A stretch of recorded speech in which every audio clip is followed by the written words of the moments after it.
Okay, so welcome everybody to TI, and just wondering, has anyone not been here before? Okay. And can everyone hear me okay?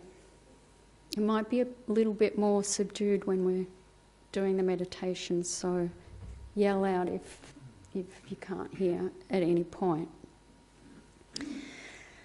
So, my name's Kathi, and tonight, is that going thud? Or is that okay? Am I bouncing off that? Okay. We can hear you. Good. Yeah, tonight we're going to be looking at the idea of forgiveness as a way of dealing with some of our difficult emotions. Addressing that. It's an area that quite often doesn't get a lot of resolution and quite a touchy subject at times. How often or how easily can we truly forgive someone when they badly hurt us? And also how easily we condemn ourselves when we hurt others. So we're going to look at that. And there's a quote I have from somewhere: forgiveness supports the allowing for our humanness, which of course is referring to how we stuff up and make mistakes and allowing for that. So we'll look at ways to work with what otherwise can be quite a debilitating resentment that we can be stuck with, or guilt and shame. So depending whether it's about others or about us. And so we'll try and tap into some way of forgiving and the benefits that brings and what it really means and what it generates within us to forgive. But first we're going to do a meditation, and it's also going to be on the subject of forgiveness. But we'll get comfortable and relax first. So settle into a conducive posture for meditating, for staying alert. Main thing is having a straight back and being comfortable. Allowing the shoulders to be at ease, but not slouched. If our spine is upright, it allows the flow of the subtle energies, which is the way we can centre, unblocking those energies.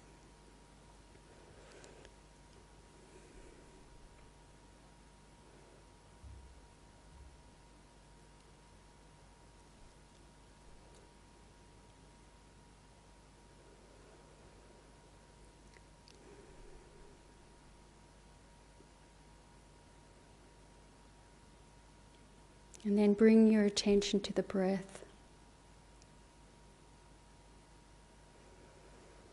And follow the natural rhythm of the breathing gently.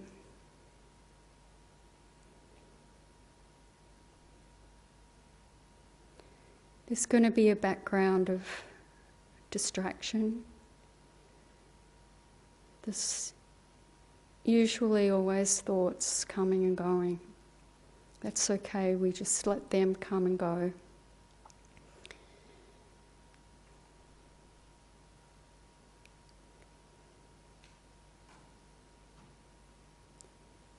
And if we get carried away by any thought, just As soon as we notice that,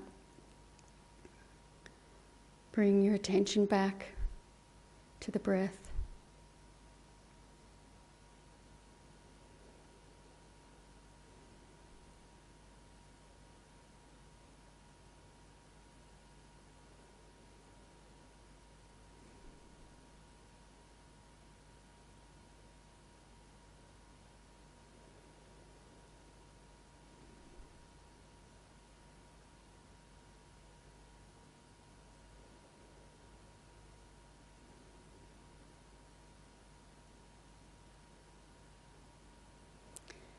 So the idea with focusing on an object such as the breath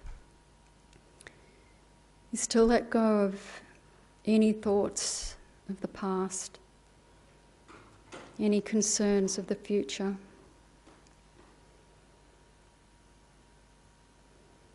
And familiarise yourself with staying absolutely present with the flow of the breath.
And it's okay if you go off on a tangent with some thought and follow the story.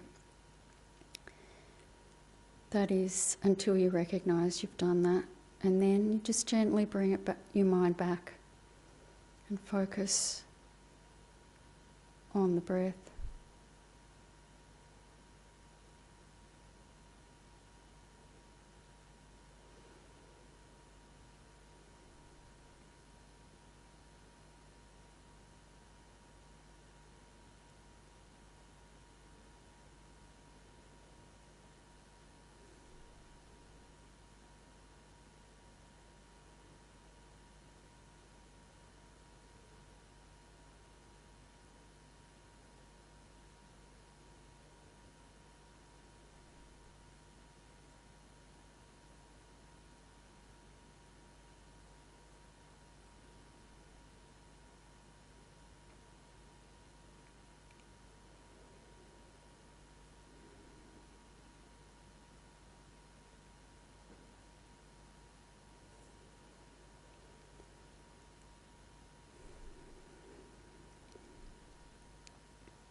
Now we're going to look back into the past in our life. Very often we were betrayed in some way as children or young adults, perhaps by our parents or siblings, relatives or friends.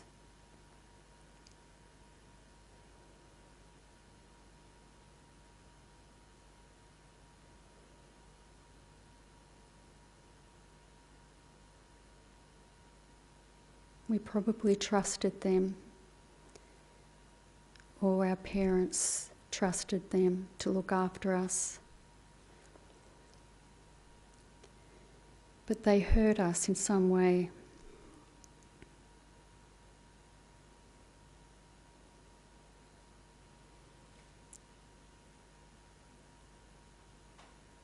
And as a child, we're very sensitive and vulnerable.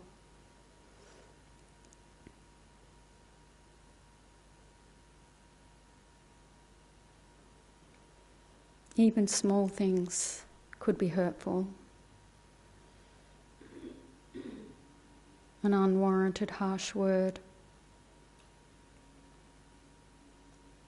or someone being impatient with us.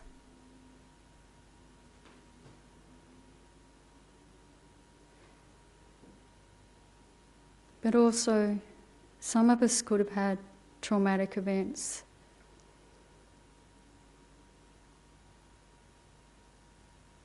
Physical or emotional abuse, abandonment, rejection, bullying, loneliness,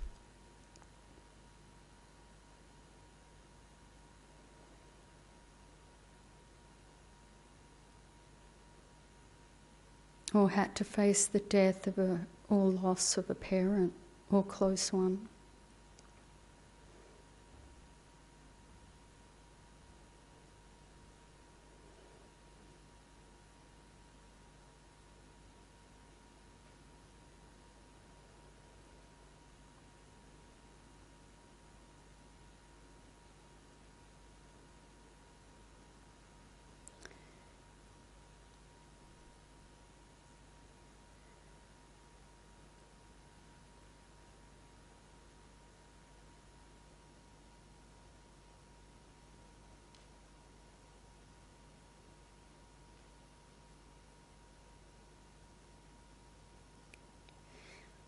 And much of what we experienced might be still locked up in our psyche.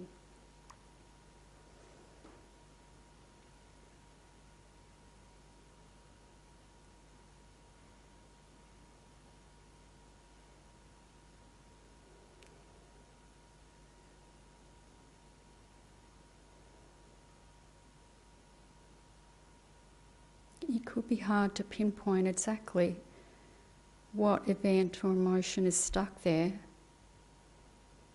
We may not even remember what happened. But it could manifest as uneasiness or fear, nausea,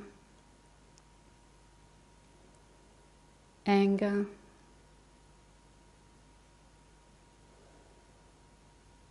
or a feeling of confusion and overwhelm at times.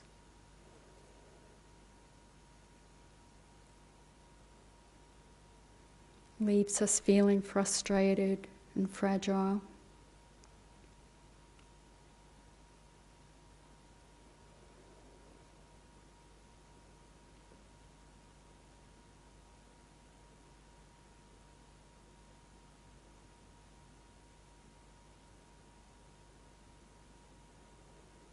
It could be a more recent event as an adult.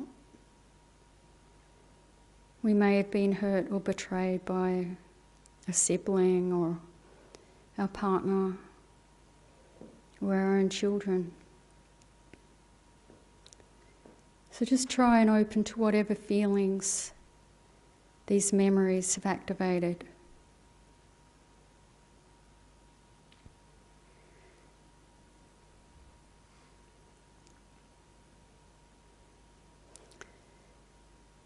Allowing them to be here and just noticing how you feel.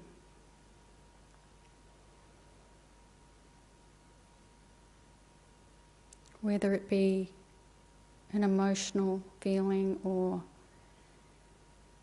some kind of pressure or constriction in the body.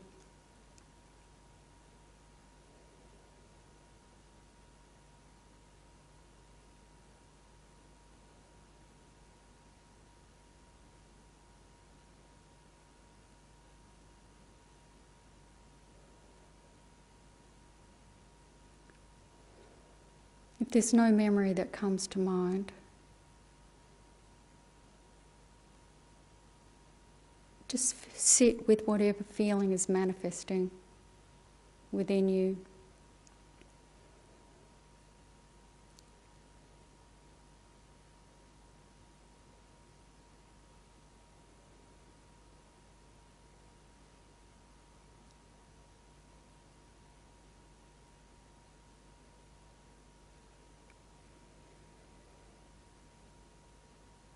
And try and bring your attention right into the heart of the feeling.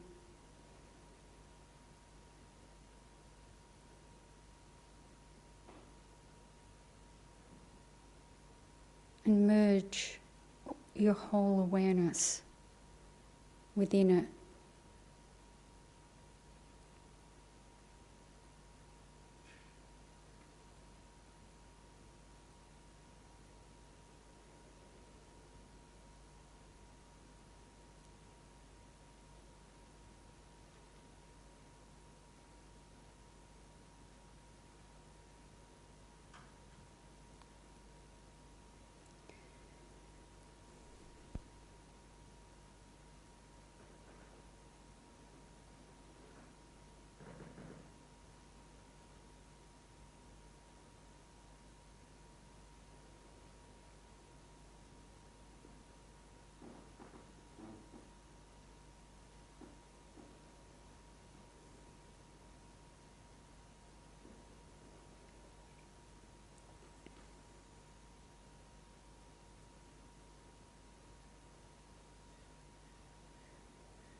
You may also want to consider the person who hurt you,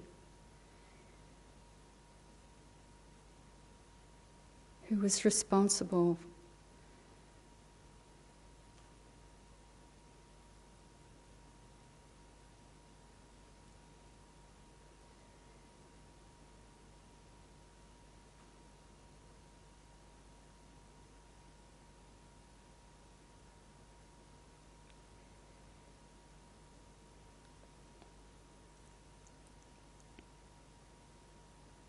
If it wasn't a really deep hurt,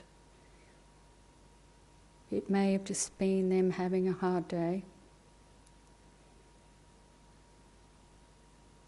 But if they really betrayed you in some way,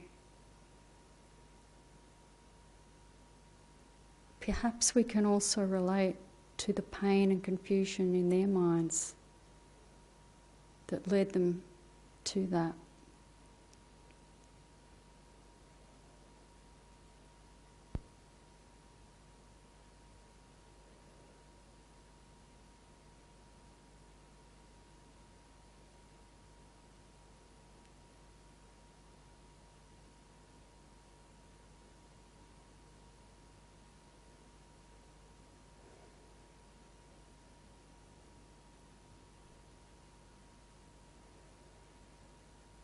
What was driving them? Maybe they were hurt or traumatised when they were young or at some point in their life.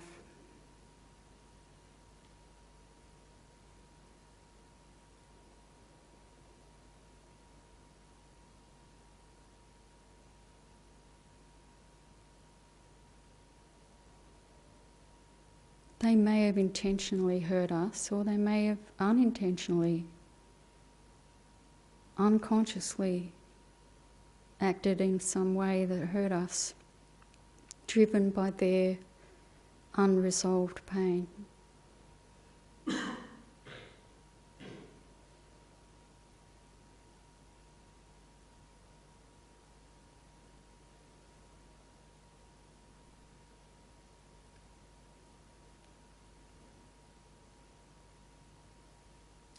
Just spend a moment imagining the pain they were in.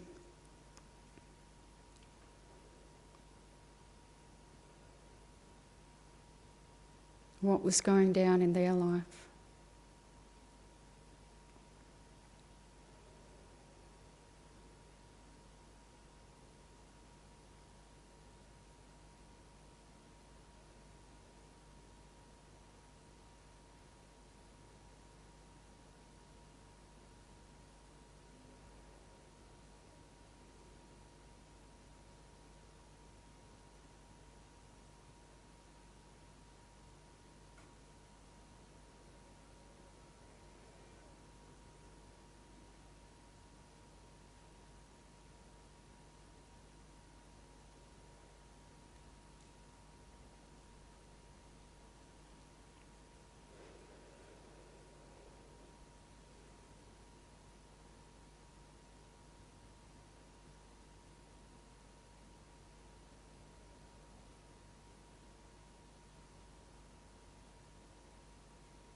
And then relax back into focusing on the breath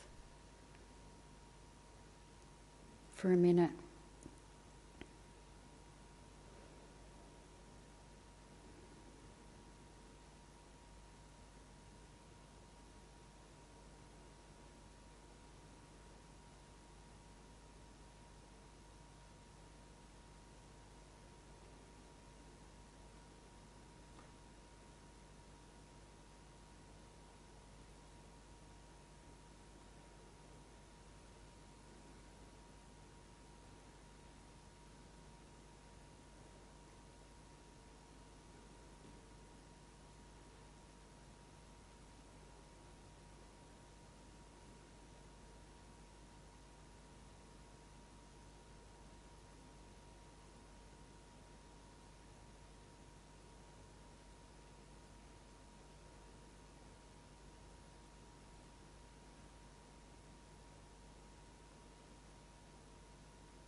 Okay, we'll leave the meditation there.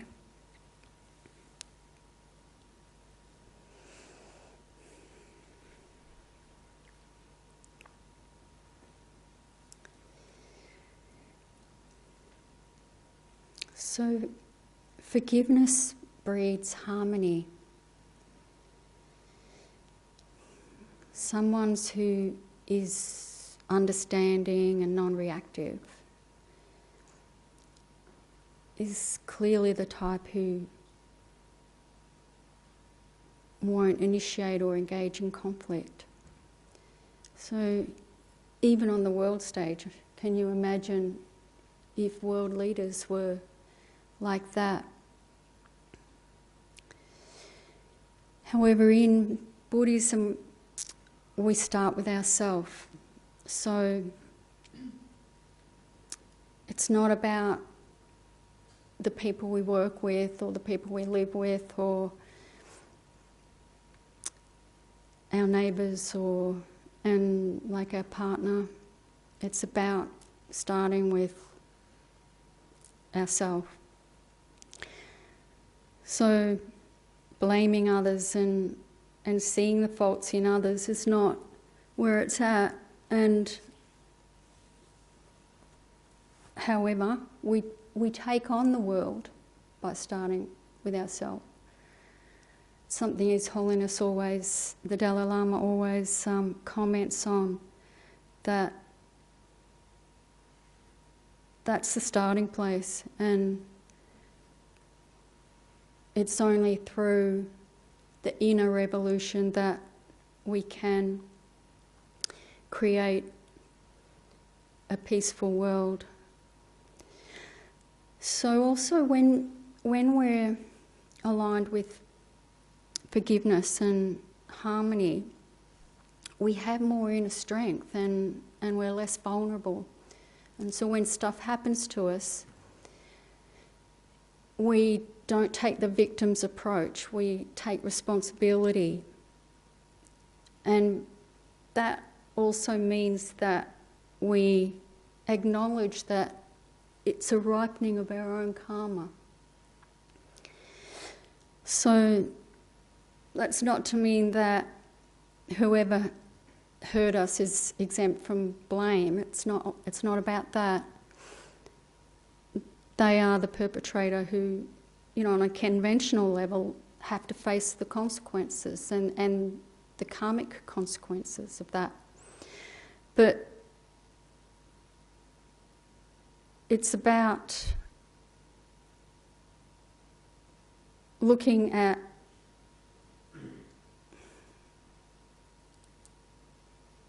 the fact that we've created the cause. Somewhere along the line, it's our own mind. And that can be a kind of rather challenging thing to come to terms with or to contemplate about Buddhism. It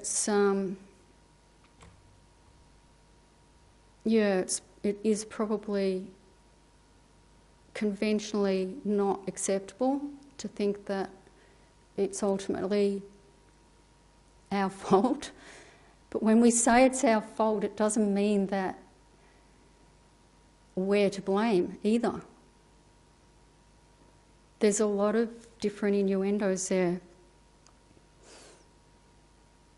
So most likely it's from a past life, but that's because it's only especially heavy karmas that are created in this, like the consequences are experienced in this life, or also especially positive actions that ripen in this life. Otherwise, it's usually a previous life. So when we're talking about forgiveness towards others, when we're condemning others for something that impinged on us, I mean, sometimes we could feel that they even almost destroyed our life. It could be a really devastating betrayal. And there's going to be lots of emotions that get charged. And naturally we express those, talking to others, counsellor, all that. But there's a lot of it that gets suppressed. And that's where meditation can really help. And there's different ways that we can approach that. So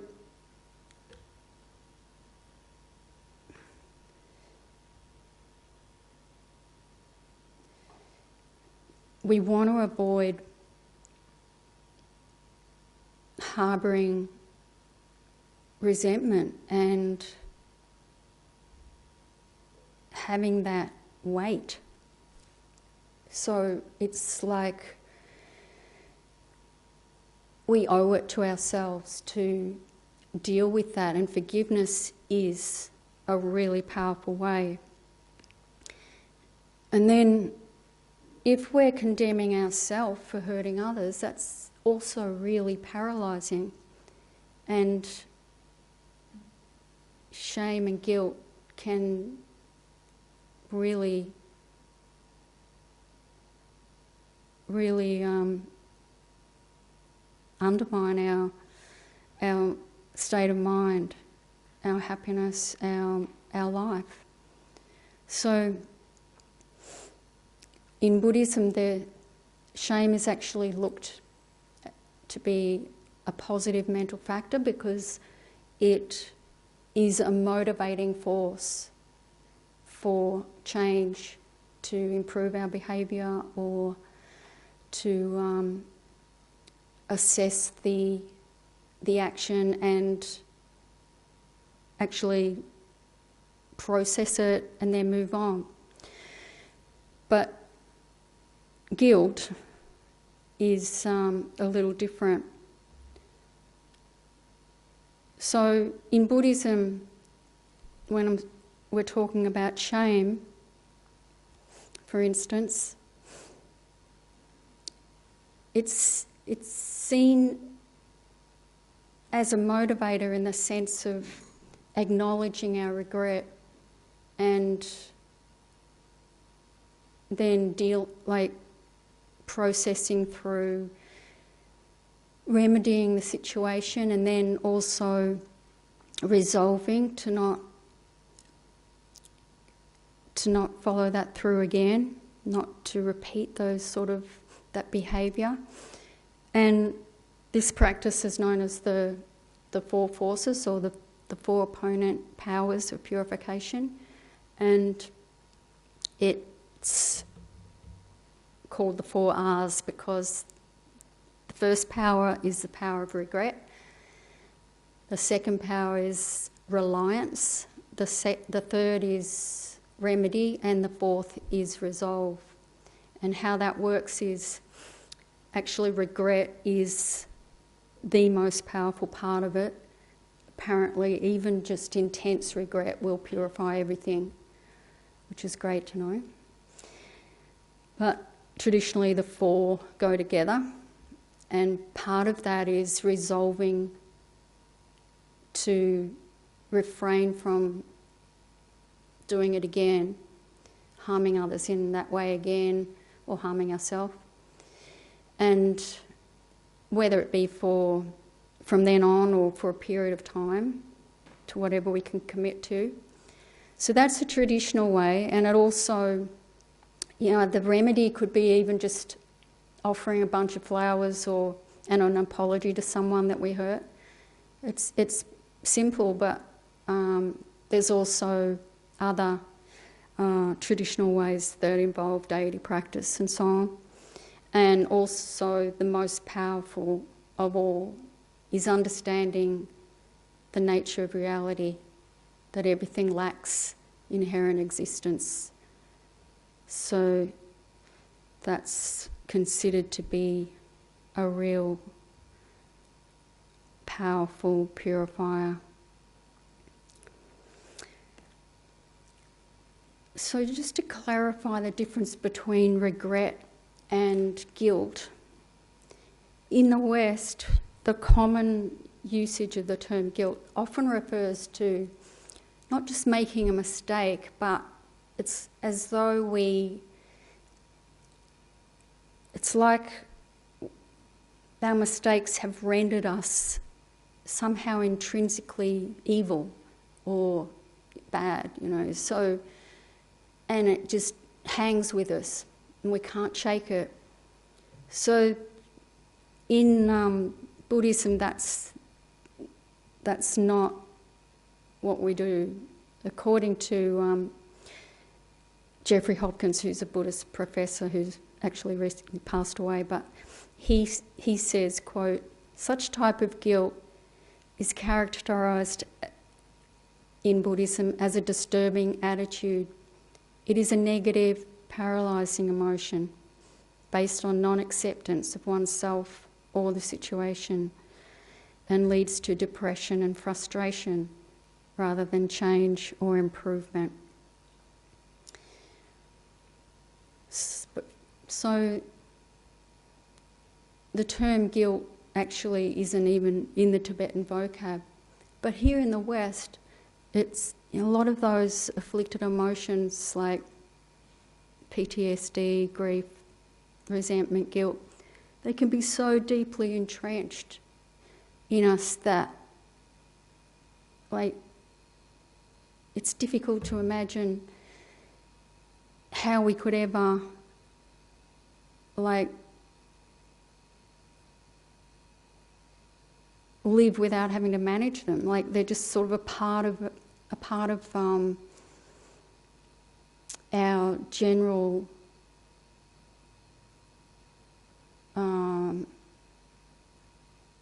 lot. So, you know, there's these processes in Buddhism, such as the four opponent powers, that are really liberating because they just break up that. You know, in one sitting we can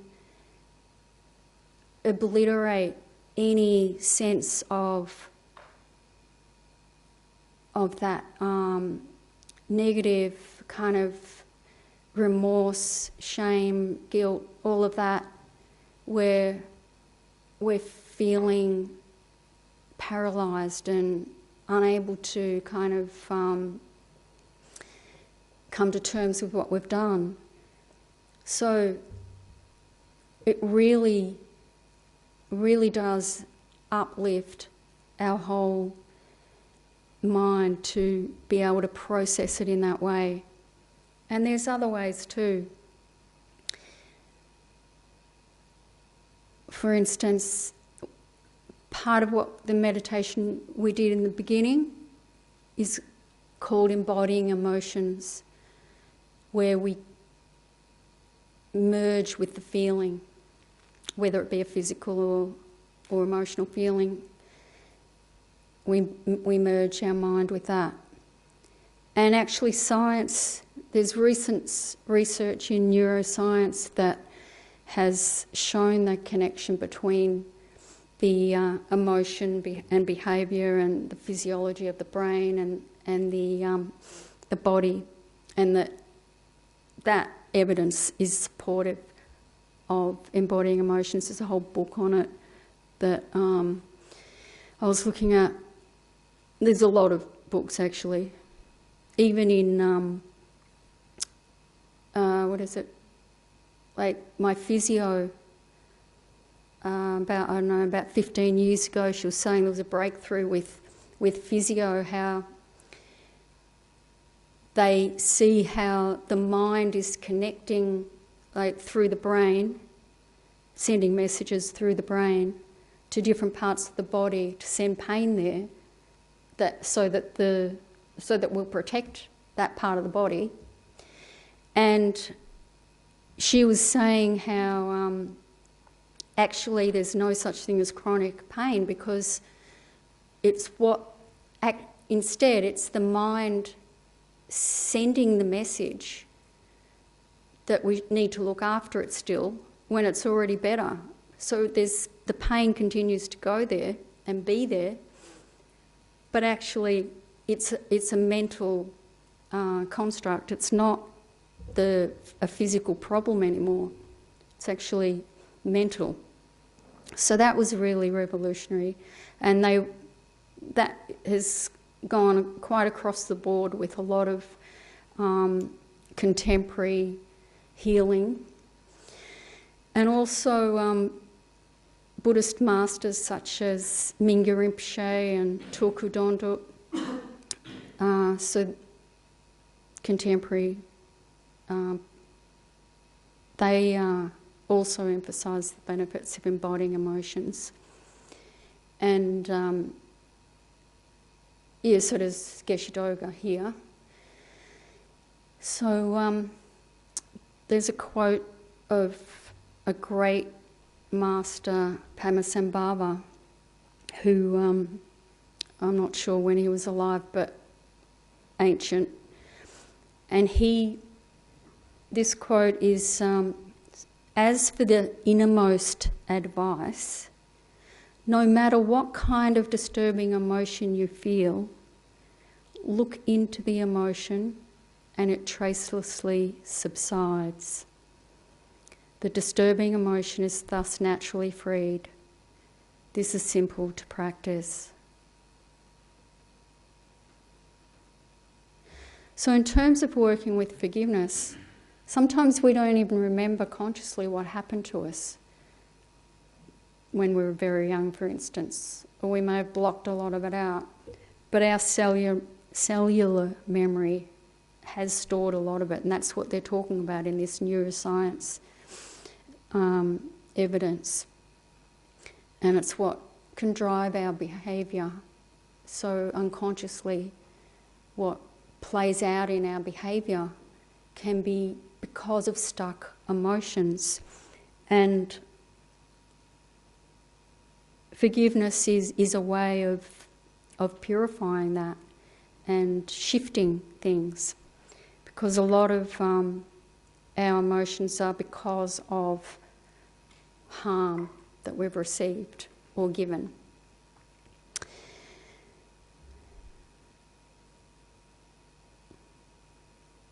And in relation to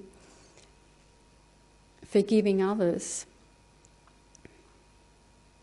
if we can recognise that they also are driven by their emotions or the trauma that they've been through and so on, and their karmic propensities, perhaps it's possible for us to find some empathy. Because this, what science has researched and found about this cellular memory, what that basically corresponds to the predispositions we have karmically. So, although we're not condoning their behaviour, when people are really harming others, it's not about condoning their behaviour at all. But the bottom line is, if we don't forgive, on some level, we're harbouring this condemnation, this resentment that could harm us. It like eats away at us. So if it's not resolved, it becomes a potential for, illness ourselves, but also suppressing emotions can end up being a source of harming others, because we're not happy and resolved in ourselves.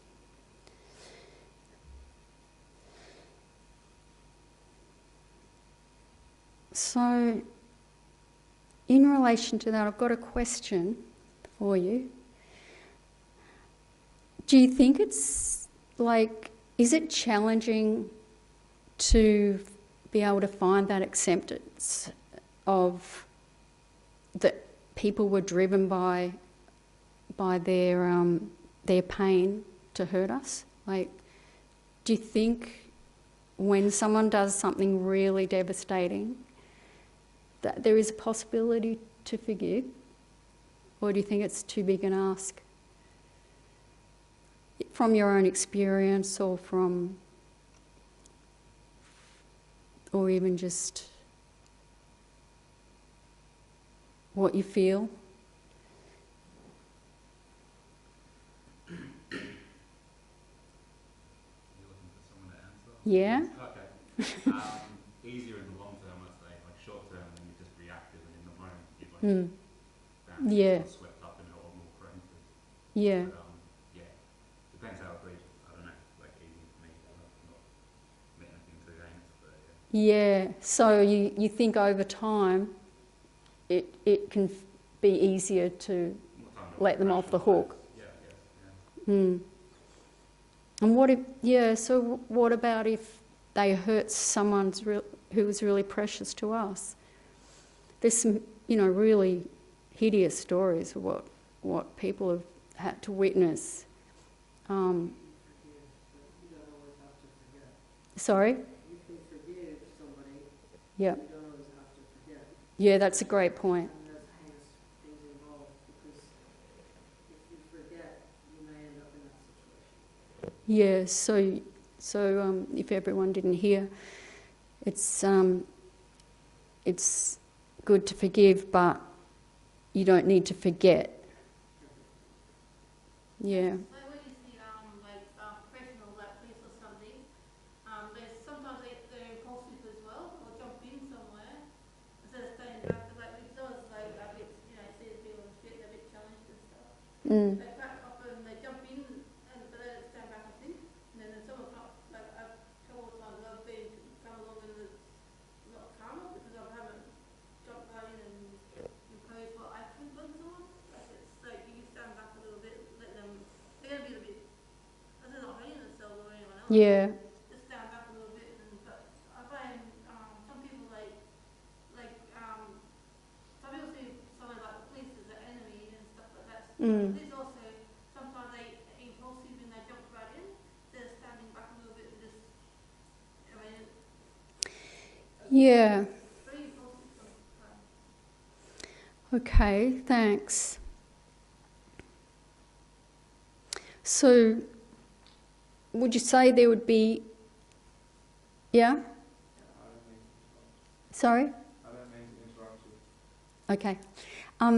No, I was just going to ask also, is there any act which would be unforgivable?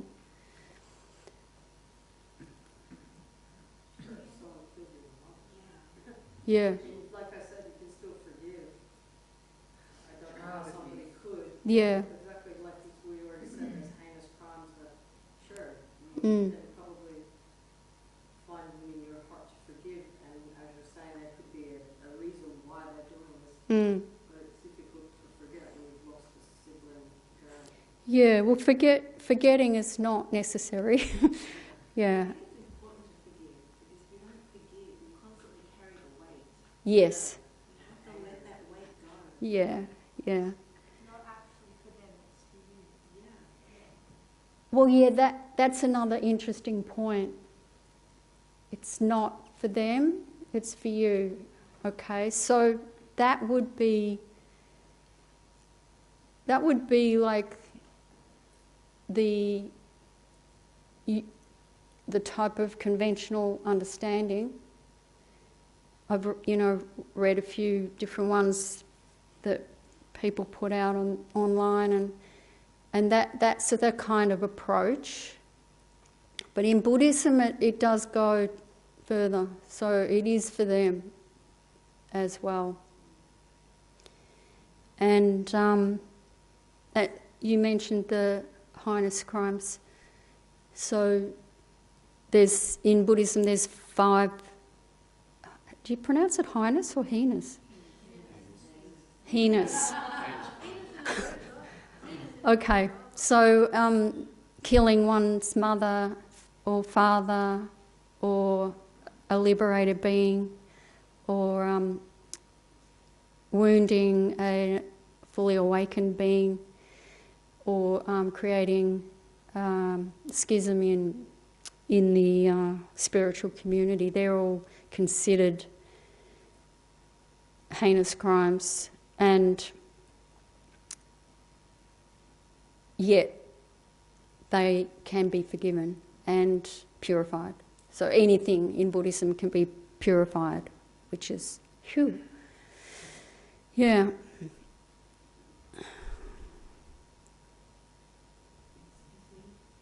Yeah. So,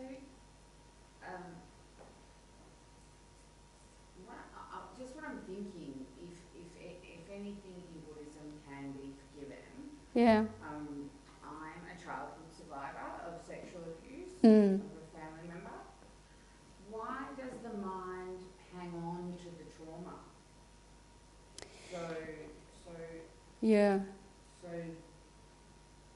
Personally, you mean? yeah. Yeah. Well, this is the sort of thing where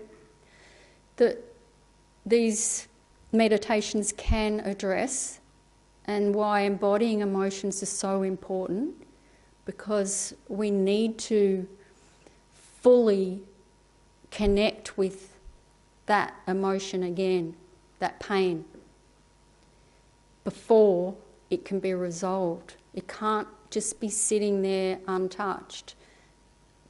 It needs to have the full light on it, you know, and our mind to fully accept it, that pain, before we can move on and shift that.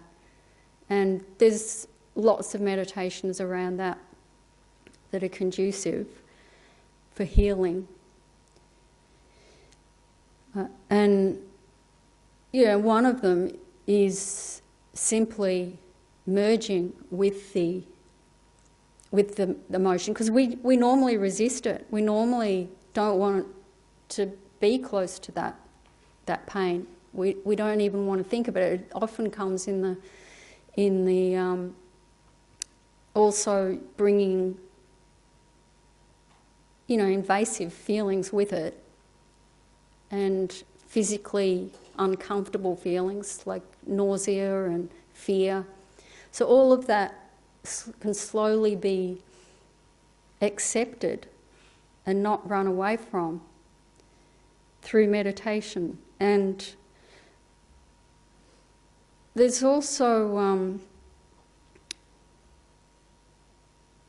you know, as a further to conflict in relationships and what we go through, there's an opportunity to develop something really valuable, such as more compassion. And, you know, love and compassion are the healing treasures.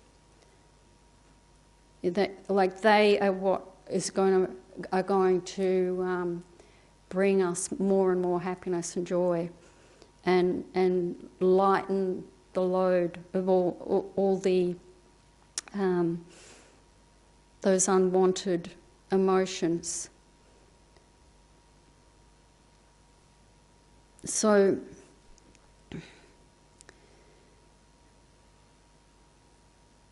you know, that comes to also, like, in relationships, can we return non-love with love? You know, it's tricky, like you said, in the moment. It's really difficult to do that. But, and also it doesn't have to be like just understanding that they're having a bad day or whatever, although if it is just a bad day, then it's probably not that bad what they're doing. But when it is, you know, on whatever level it is, there's a kind of self-love here that we can implement too, which is enabling perhaps like more self-assurance and inner strength that then goes towards harmonising the relationship and creating a balance there, and maybe creating firmer boundaries, and in a gentle way though, without it could be in a forceful way, but without anger, without negative emotions involved. You know, so that's also really tricky. But it's something that we can work towards. And it's a big part, skillful means, you know, it's a big part of Buddhism. And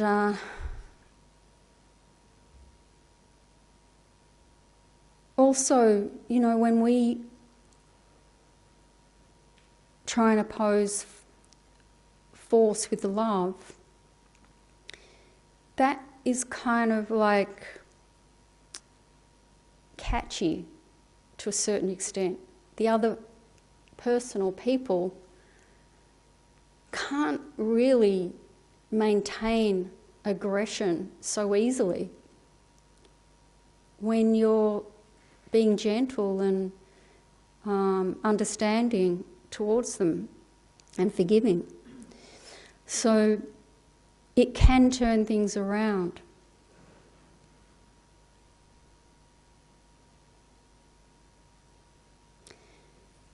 And there's an interesting thing about that, being able to forgive others too, is that it cuts that karmic connection. Like, it severs that chain where we're hooked into that connection with them. So if we rise above that through forgiveness, they've no longer got that hold over us in that sense. You know, we are empowered. So there's a lot of pluses.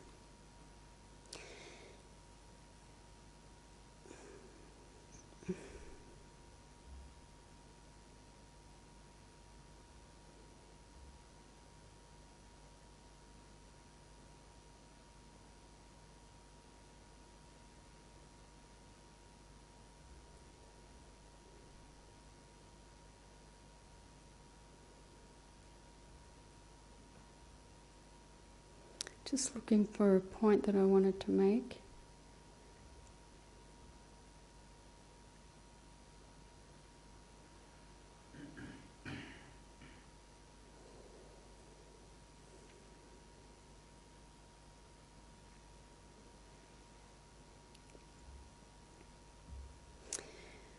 Yeah, so it's a rich field of learning to, you know, it's about achieving perfection. And, you know, they say that the deepest wounds have the greatest rewards. And like the more suffering there is, the more transformation potential. So, you know, we can look at our mistakes as an opportunity too, and not feel, you know, dejected about that. I mean, we naturally resonate with the idea of perfection because within, you know, our innate nature is already perfect, and it's just obscured. So when we make mistakes, we can be really tough on ourselves in that way because we're out of kilter with our true inner self. So, you know, we just have to give ourselves a break and work work it through. Accept that we're only human.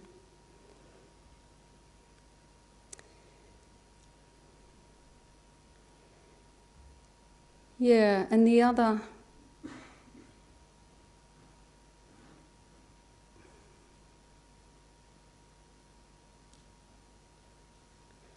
You know, the other thing is that when we have difficult emotions to work with, it's like we might think we want to just like get rid of all these negative emotions and just get on with it, you know, but that, it's like that is the path, you know. It's like it's not, it's not, it's part of the path. It's an opportunity to, you know, whatever is presenting in our life, all the issues and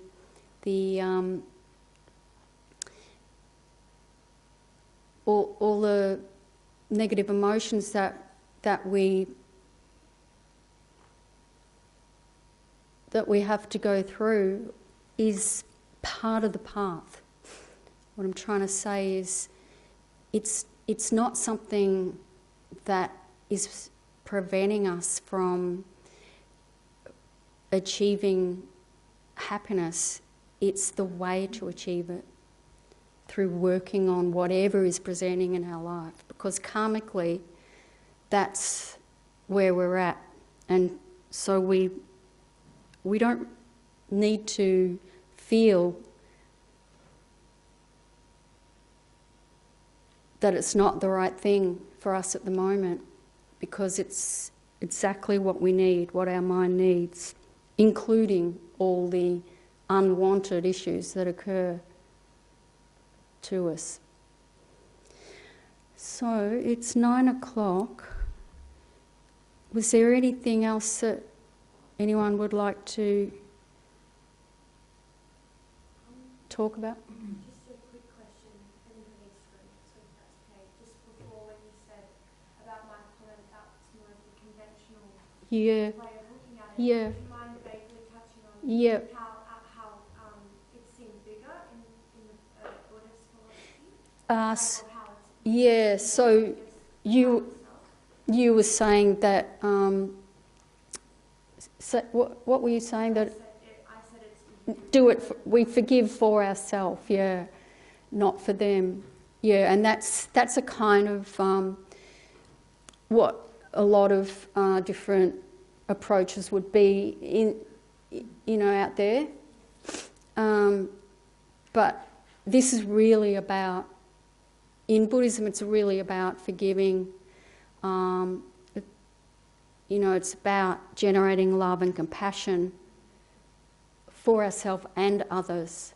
So it's inclusive. It's not excluding ourselves, but it's often the very pertinent point is others, and yeah, I've lost a few things I wanted to touch on. from an energetic standpoint of everybody rising and lifting Well, really, because our whole motivation in Buddhism is because compassion, you see, is about wanting to release others from suffering.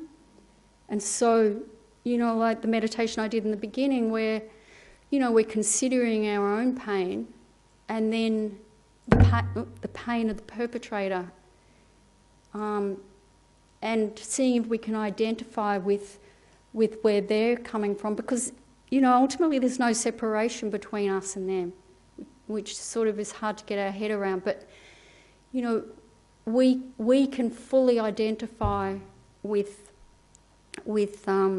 their suffering. It's the same as ours, and in Buddhism we often say, well, there's just me, I can take care of myself, but then there's all other beings, so it's a huge kind of number that we can consider, and from the number itself even, others are so important because there's so many. It's not about martyring, or denying our own happiness and our own true path. It becomes our true path to happiness through